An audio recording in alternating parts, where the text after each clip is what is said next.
جو کچھ ہمارے ہاتھ آتا ہے ہم اس کے جا کر ہاتھ کو پیچھے نہیں ہٹتے. ہم ہیں نام نہاد انسان تو ہیں لیکن درندوں کی سوسائٹی میں پڑے ہوئے ہیں.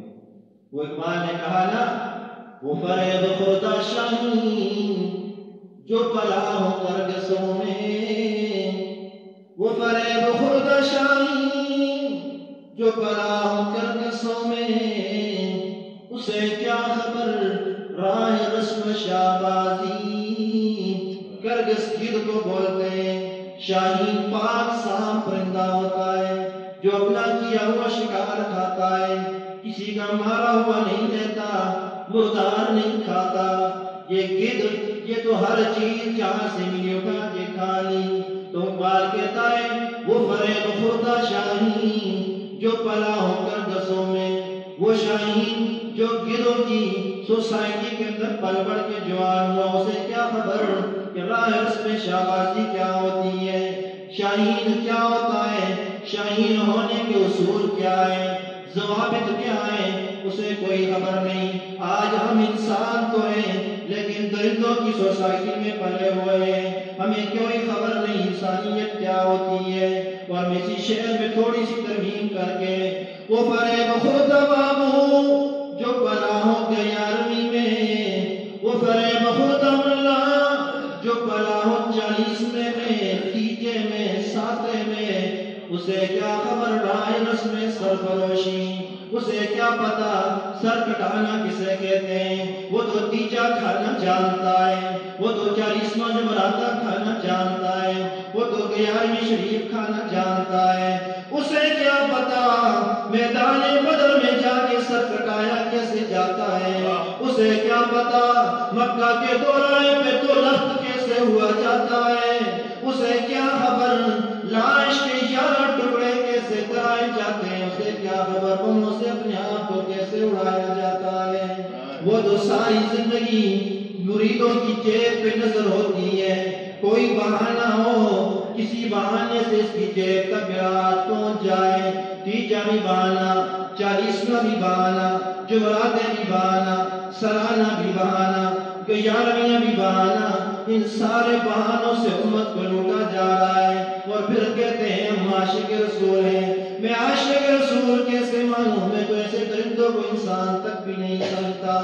جو لوگوں کو آج کے معاشرے کا ہمارا المیہ کیا ہے، اور آج ایک درد مندانہ اپیل بھی کر کے آپ سے جانے والا ہوں. آپ یاد رکھیے گا آپ کے معاشرے کے اندر بھی فوتگیاں ہوتی ہیں، گھروں کے اندر فوتگی ہوتی ہے. پہلے دن گھر کے اندر کھانا تیار کیا جاتا ہے. کون تیار کرتا ہے؟ وہی بیچارہ جس کا سامنے باپ کی لاش پڑی ہوئی ہے. کون تیار کر رہا ہے؟ جس کا جوان بیٹا مرا ہوا ہے. کون تیار کر رہا ہے؟ جس کی جوان بیٹی مری ہوئی ہے. اور بھائی تجھے تو تیرا باپ کا جنازہ سامنے پڑا ہے، تجھے لوگوں کو کھلانے کی فکر کیوں پڑی ہے؟ تیرے بیٹے کا جنازہ تیرے سامنے پڑا ہے، تجھے لوگوں کو کھلانے کی فکر کیوں پڑی ہے؟ وہ کہتا ہے بھائی صاحب کیا کروں، دکھ اپنی جگہ، باپ کی جدائی اپنی جگہ، بیٹے کی جدائی اپنی جگہ، لیکن اگر آج کھانا نہ کھلایا تو معاشرے میں میرا نام نہیں رہے گا، معاشرے کے لوگ مجھے جینے نہیں دیں گے، جگہ جگہ پہ کھڑے ہو کے تانا دیں گے. اور ظالموں اپنے پیٹ کے 2 لقموں کی خاطر اس بیچارے کو کتنی اذیت میں ڈالا ہوتا ہے.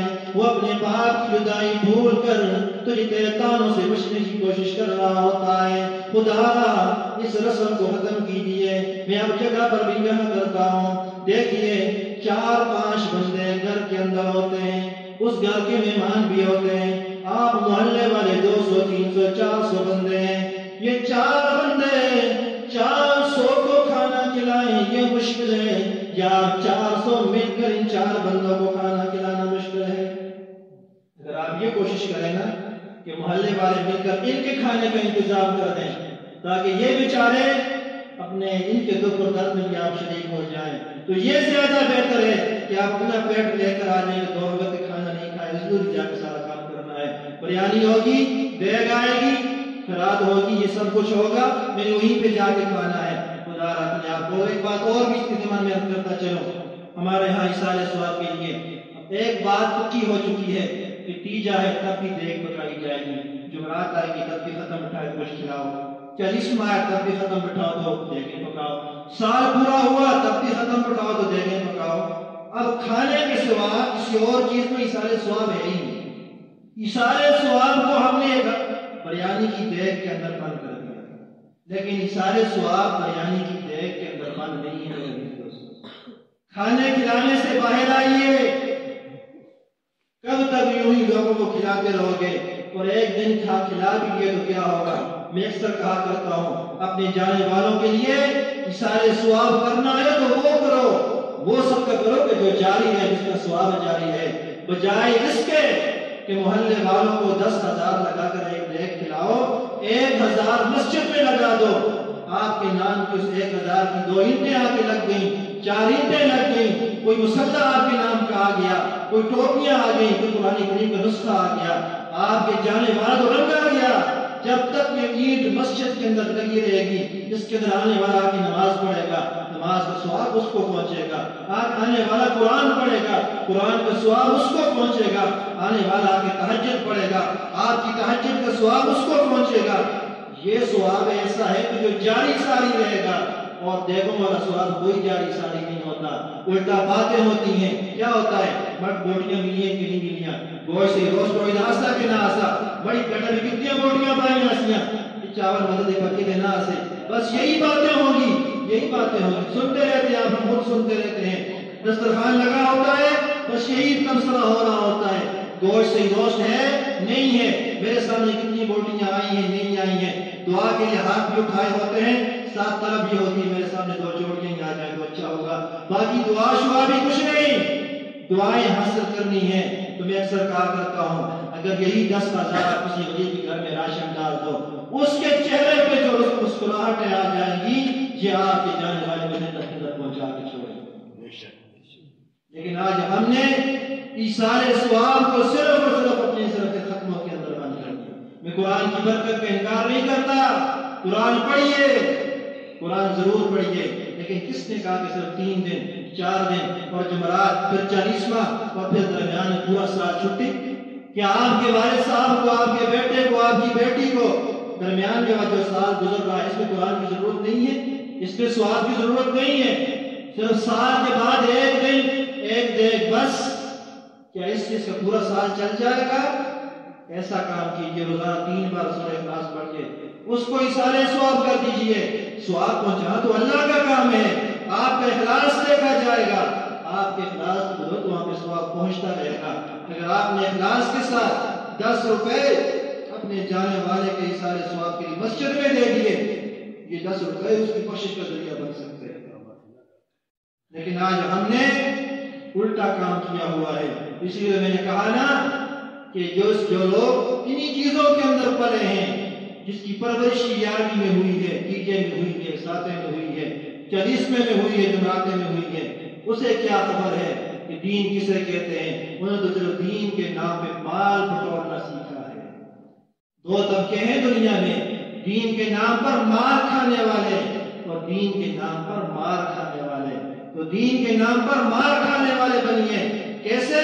جیسے صدیق اکبر نے دین کے لیے مار کھائی ہے، کیسے؟ جیسے سمیہ نے دین کے لیے مار کھا کے اپنے آپ کو درخت کروایا ہے، کیسے؟ جیسے حضرت حمزہ نے اپنی لاش کے 11 ٹکڑے کروائے ہیں اور صرف دین کے نام پہ مار کھا لیا۔ تو یہ پیٹ ہے، یہ دوزخ ہے، یہ بڑھتی کبھی بھی نہیں ہے۔ جتنا ڈالو گے کل محشر کے میدان میں یہ پیٹ اٹھ کے گواہی دے گا، اللہ اتنا آرام آیا سمجھ، اتنا لوگوں کو لٹیا سا، اتنا مریدوں کو لٹیا سا۔ تو یہی پیٹ آپ کو تو گواہی دے گا کل محشر کے میدان میں، زبان بند ہوگی، ہاتھ الگ گواہی دیں گے، پاؤں الگ گواہی دیں گے، آنکھیں الگ گواہی دیں گی، جسم کا ہر عضو بولے گا، ہر عضو گواہی دے گا، آپ کے خلاف گواہی دے گا جو کام آپ نے کیے ہوں گے۔ بات سیرت مصطفیٰ کی کر رہا تھا، بات درمان سمجھ میں یہاں سے نکل آئی۔ حضور علیہ السلام نے جو محنت فرمائی، جو لوگ تیار کیے، آج ہم بھی اپنے آپ کو عاشق رسول کہتے ہیں اور وہ بھی عاشق رسول تھے۔ غزوہ احد میں جس شخص نے حضور علیہ السلام کے سامنے ڈھال کا کام کیا تھا، ڈھال کی خدمت پر انجام دیا، حضرت ابو طلحہ رضی اللہ تعالیٰ عنہ۔ رات کا وقت ہے، حضور حضور علیہ السلام خیمے میں آرام فرمائے، حضرت ابو طلحہ رضی اللہ تعالیٰ عنہ بھی اپنے خیمے میں آرام فرما۔ دل میں خیال آتا ہے آج جی چاہتا ہے حضور کا چہرہ دیکھوں، حضور کے سامنے جاؤں، ساری رات سوؤں نہیں، ساری رات حضور کو دیکھتا رہوں۔ اٹھتے ہیں جلدی جلدی پیارے آقا صلی اللہ علیہ وسلم کے سامنے آ کے دو زانو ہو کے بیٹھ گئے، ایک ٹکی باندھ کے اللہ کے محبوب کو دیکھ رہے ہیں۔ پیارے آقا کی آنکھیں کھل جاتی ہیں، سامنے دیکھا کہ ابو طلحہ بیٹھے ہیں، 18 سالہ جوان سامنے بیٹھے ہیں۔ اللہ کے محبوب فرماتے ہیں بیٹا ابو طلحہ سوتا کیوں نہیں، صبح میدان گرم ہوگا، پھر تیری ضرورت پڑے گی، اپنی نیند پوری کر لے۔ حضرت ابو طلحہ فرماتے ہیں اللہ کے محبوب جی چاہتا ہے آپ کو دیکھتا رہوں، جی چاہتا ہے آپ کو دیکھتا رہوں۔ روح مصطفیٰ وہ کتاب ہے جو محبتوں کا نصاب ہے، روح مصطفیٰ وہ کتاب ہے جو محبتوں کا نصاب ہے، یہی میرے پیش نظر ہے، اسی کو میں ہر دم پڑھا کروں۔ اللہ کے محبوب میرا تو جی چاہتا ہے آپ کو دیکھتا رہوں، آپ کے چہرے کو پڑھتا ہوں، یہی میرے لیے قرآن کھلا ہوا ہے۔ حضرت ابو طلحہ رضی اللہ تعالیٰ عنہ کا ذوق سننے کے بعد اللہ کے محبوب فرماتے ہیں ٹھیک ہے بیٹا ابو طلحہ کھڑا ہو جا، دائیں بھی نہیں دیکھنا بائیں بھی نہیں دیکھنا، سیدھا ہو کے کھڑا ہو جا میرے سامنے، مجھے دیکھتا رہے اور میں سونے لگا ہوں، میں سو رہا ہوں۔ اللہ کے محبوب کا یہ سچا عاشق رسول کھڑے ہو گئے، نہ دائیں نہ بائیں، سیدھے ٹکٹکی باندھ کے دیکھ رہے ہیں۔ سامنے درے پر پہاڑی پر کافروں کا 21 بندوں کا دستہ موجود ہے، ان کی نظریں اسی پر کھڑی ہو گئی ہے۔ وہ کہتے آپس میں باتیں کر رہے ہیں کیا بات ہے، یہ چیز کچھ کھڑی نظر آ رہی ہے، یہ کوئی ایسا نظر آ رہا ہے، یہ ہے کیا، ہلتا بھی نہیں ہے، لگتا ہے کوئی انسان نہیں، درخت کھڑا ہے۔ دوسرا کہتا ہے نہیں درخت بھی کوئی نہیں، اگر درخت بھی ہوتا ہوا سے اس کے پتے ہلتے، اس کے پتے بھی کوئی نہیں، لگتا ہے پتھر کھڑا ہے۔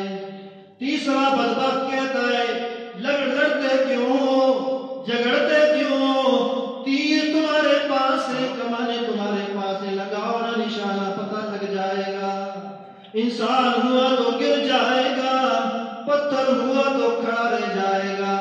تیر کمانوں کے اندر ڈالے گئے، ایک نے تیر مارا سیدھا ابو طلحہ کی کمر میں، دوسرے نے مارا کمر میں، تیسرے نے مارا کمر میں، 21 ظالموں نے 21 تیر مارے، ہر ایک جا کے ابو طلحہ کی کمر میں لگتا رہا، لیکن ابو طلحہ کھڑے ہیں، نہ دائیں نہ بائیں، حضور کے حکم کی تعمیل ہو رہی ہے۔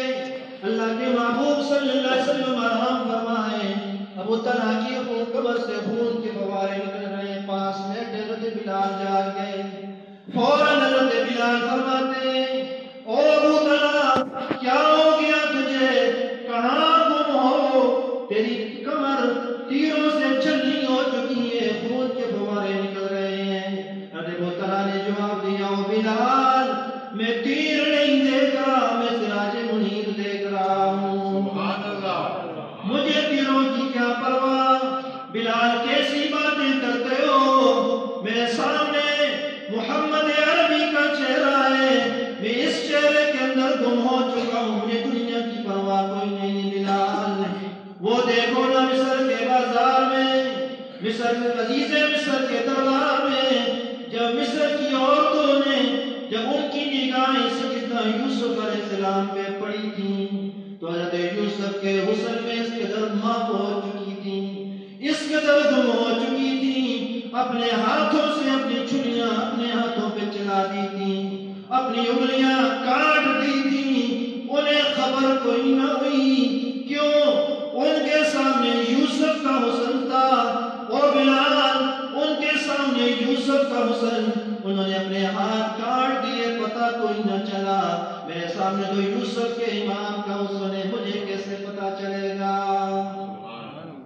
تو اللہ کے محبوب صلی اللہ علیہ وسلم کا یہ عظیم صحابی خون میں لت پت ہے، اس لیے شاعر کہتا ہے اتر کر گر کر اکثر پار ہوتے ہیں، اتر کر گر کر اکثر پار ہوتے ہیں، کوئی لنگر تو کوئی زیر لنگر پار ہوتے ہیں۔ نبی کے عشق کا سمندر بھی عجیب ہے قاسم، نبی کے عشق کا سمندر بھی عجیب ہے قاسم، جو اس میں ڈوب جاتے ہیں وہی اکثر پار ہوتے ہیں۔ اللہ کے محبوب کے عشق میں اپنے آپ کو ڈبونا پڑے گا۔ یہاں ڈوبنے سے منزلیں ملتی ہیں، پار کنارے پر رہنے والوں کو منزلیں نہیں ملتی۔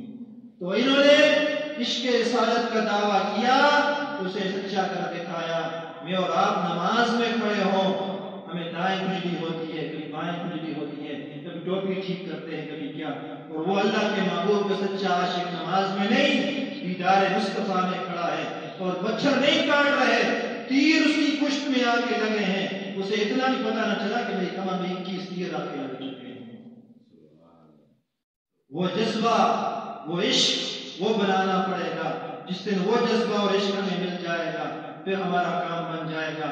اور حضرت ابو طلحہ حضور کی محبت میں، حضور کے عشق میں، حضور کے حسن میں ماں کیوں نہ ہوتے؟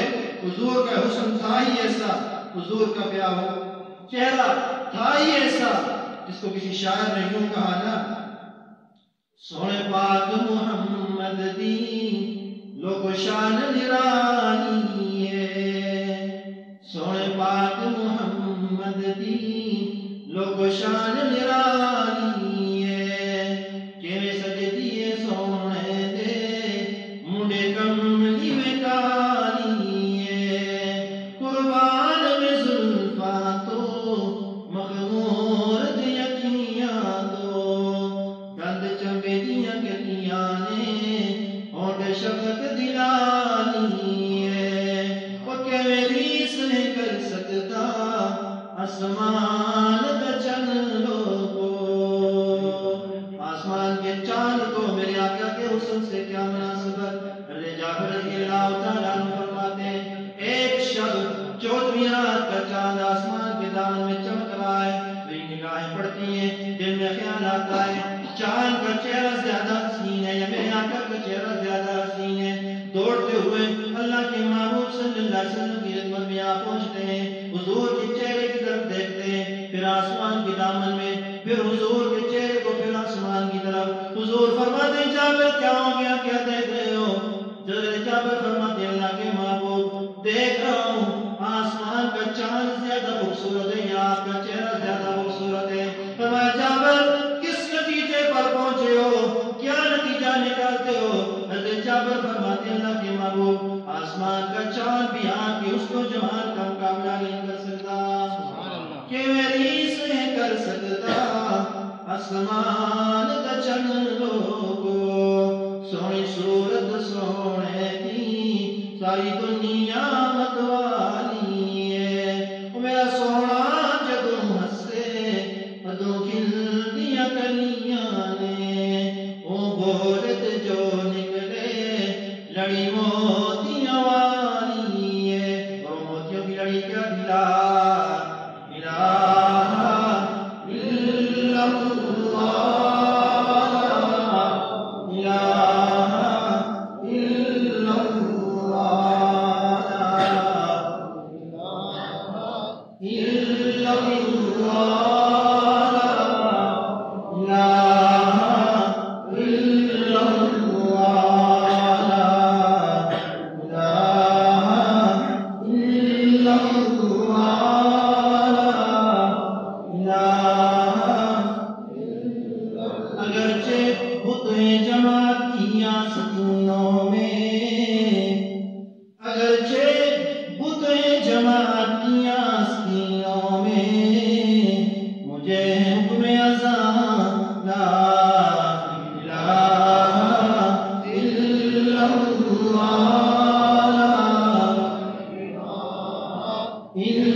یہی وہ پیغام ہے جو فرعون کی چوٹیوں پہ کھڑے ہو کہ میرے آقا نے امت کو دیا، اور یہی پیغام حضرات صحابہ نے خون کی ندیاں بہا کے ہم تک پہنچایا ہے۔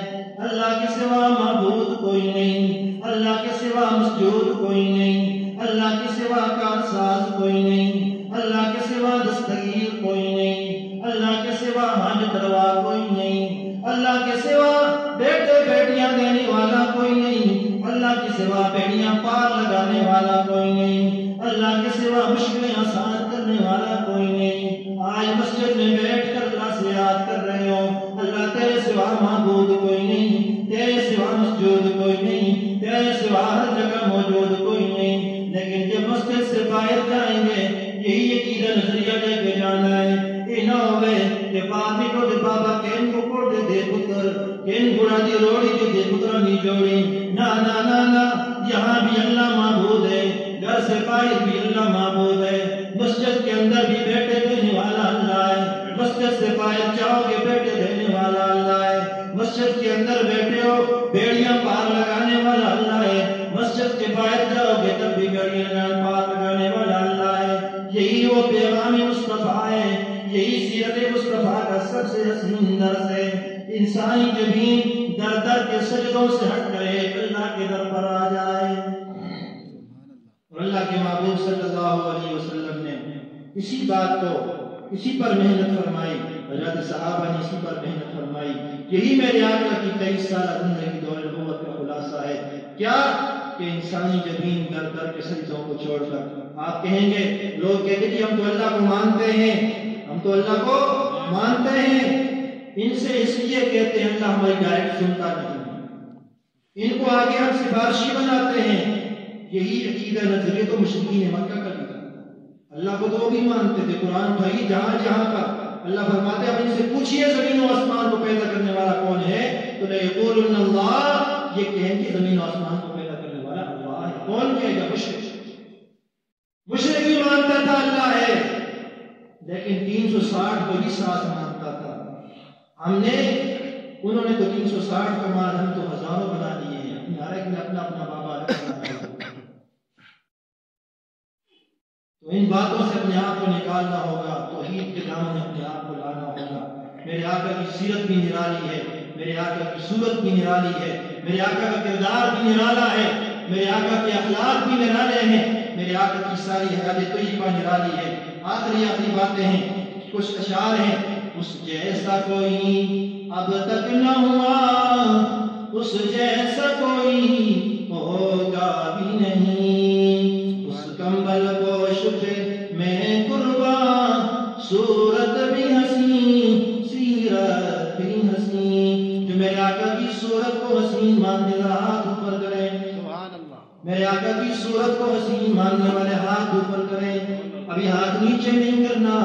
میرے آقا کی صورت کو حسین ماننے والوں کے ہاتھ بلند ہیں۔ میرے آقا کے چہرے پہ داڑھی تھی یا نہیں تھی؟ میرے آقا کے چہرے پہ داڑھی تھی یا نہیں تھی؟ اب ذرا یہی ہاتھ اپنے چہروں پہ پھیریے، کس کے ہاتھ میں داڑھی آتی ہے؟ پھیر دیجئے، پھیر دیجئے۔ آج تو نہیں آ رہی لیکن آئندہ آنی چاہیے۔ حضور کی صورت حسین ہے، داڑھی کے ساتھ حسین ہے۔ اگر داڑھی حسن کو کم کرتی ہوتی، کائنات کے سب سے بڑے حسین کے چہرے پہ اللہ کبھی داڑھی نہ لاتے۔ وہ نبی کے جس کے بدن پر اللہ نے کبھی مکھی کو بیٹھ کر بھی گوارا نہ کیا۔ اگر داڑھی حسن کے راستے میں رکاوٹ ہوتی، اللہ اس محبوب کے چہرے پہ داڑھی پیدا ہی کوئی نہ کرتا، لیکن اللہ نے اپنے محبوب کے چہرے کو داڑھی سے سجایا ہے۔ معلوم ہوا داڑھی حسن کے راستے میں رکاوٹ نہیں، حسن کو دوبارہ کرنے والی ہے۔ تو آج کی اس پروگرام کا خلاصہ، مجھے 2 بندے ایسے چاہیے کہ جو ارادہ نہیں وعدہ کریں کہ ہم آج کے بعد داڑھی کو نہیں کٹوائیں گے۔ 2 بندے نہیں، جن کی نہیں ہے وہ، جن کی نہیں ہے وہ، جن کی نہیں ہے وہ 2 بندے، صرف 2 بندے۔ گھنٹے کی محنت ضائع نہیں ہونی چاہیے۔ ماشاءاللہ ہے نمبر دوسرا، ماشاءاللہ ماشاءاللہ، اللہ تعالیٰ آپ کے جذبات کو قبول فرمائے، اللہ آپ کی سنت کے ساتھ جو محبت ہے اس کو قبول فرمائے۔ اللہ اسی محبت کے صدقے اللہ آپ کو حوض کوثر کا جام اپنے حبیب کے ہاتھوں سے نصیب فرمائے۔ اللہ محشر کے میدان میں آپ کو اپنے محبوب کی شفاعت نصیب فرمائے۔ جو کچھ کہا سننا اللہ عطا فرمائے.